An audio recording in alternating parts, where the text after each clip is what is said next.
এটা হচ্ছে এই বিয়ের আগে যেসব ভাইরা সমস্যায় ভুগছেন তাদের জন্য এই মধুময় বাদাম। একটা ভাই উনি বিয়ে করবে 25 তারিখ।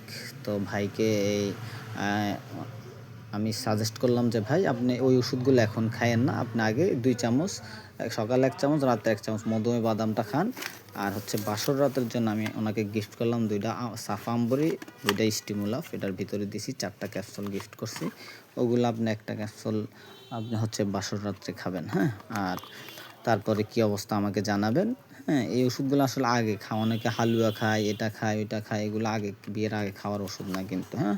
যারা খাবেন কোনো কাজ হবে না, কিন্তু আপনার শরীর নষ্ট হবে, আপনার মানে আপনার কোনো কাজ হবে না, টাকাও যাবে, শরীরও নষ্ট হবে, এগুলো বিয়ে আগে খাওয়ার ওষুধ না।